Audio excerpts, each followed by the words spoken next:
Moi je m'appelle Charles-Élie, j'ai 16 ans et là je vais présenter le hangar de mon grand-père qui est décédé il y a 6 mois maintenant. C'est pour lui faire une sorte d'hommage et présenter la collection de sa vie. Donc combien de mètres carrés tu m'as dit? 200 mètres. Oh non, non. Si. Putain, c'est quoi tous ces casques pendus là? Bah, c'est les casques de mon grand-père. Il y a 3/4 des véhicules ici, c'est des restaurations. Il les a reçus, on a un exemple là-bas d'épave qui recevait. Et puis il sortait avec des véhicules finis comme ça. Je pense qu'on peut passer sur sa première moto, 125 CZ. Il me disait qu'il descendait au Touquet avec ça, sur les premières années. Le kick, c'est le sélecteur qu'on retourne comme ça. Et là on peut kicker, ouais.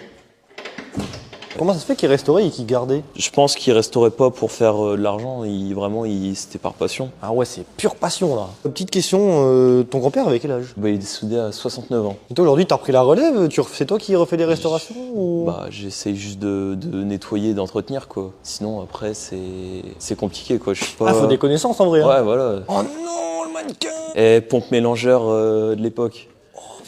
Et vous avez jamais pensé à l'ouvrir au public? Non, il a fait des expositions de moto. D'accord. Même là, c'est... Ah, ça, c'est des vieux bidons. Des vieux bidons. Ah, c'est énorme. Et donc là, c'était la partie établie alors? Ouais. Là où vous bricolez, machin, il y a des outils. Hein, là, Donc là, t'as rangé tout là? Ouais, j'ai essayé de ranger. C'était mieux rangé quand c'était lui, on va dire. Ah ouais? Ouais. Putain, il gueulerait hein, s'il verrait ça. Il était maniaque un peu. Enfin, maniaque, il rangeait bien et tout. Ouais, c'était pas son garage, quoi. C'était son bébé. Ah ouais, on aime bien passer du je suis pareil, temps dans un truc Par contre, l'hiver, il va être rude ici. Hein. Ouais. Tu penses que ton papy a eu combien de motos dans sa vie? Combien de motos? Tu saurais donner une fourchette? Déjà, ouais, faut les compter. Il m'a jamais trop parlé de ses anciennes BM, mais je pense qu'il a eu un peu moins de 30 motos, je pense, dans sa vie. Mais par contre, il est gardé, un bordel. Ouais, après, il y a celles qui collectionnaient et celles qui roulaient, quoi. Ouais. Et ça c'était sa voiture à lui qui roulait? Non, il a roulé.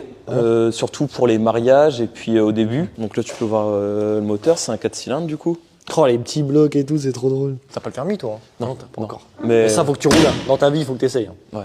J'ai jamais essayé, je dis ça, mais j'ai jamais essayé. Donc le projet de sa vie ici, 1922. Et là il y a même son petit... C'est son blaze? Ouais. Son joujou. Attends, c'était pas à lui ça quand même? Enfin, non, c'était un vendeur de glace du Nord, mais il pouvait pas remettre le nom du vendeur de glace, du coup, fallait mettre l'autre nom. Et il est mort avant la fin de cette restauration-là. Du coup, ses copains, ils lui ont fait la caisse en hommage, on va dire. Et celui-là... Tu sais l'ouvrir pour voir ce qu'il y a dedans? En fait, il n'y a rien dedans, c'est... Comment ça fonctionne? C'est juste des bacs de glace que tu mets normalement. Et ça, c'est quoi? Ça, c'est pareil pour la glace, en fait. C'est la cloche. Oh, trop bien! Mais dis-toi que ça, c'est que ça a vraiment servi, mon gars! Ouais, le mec, il vendait ses glaces sur sa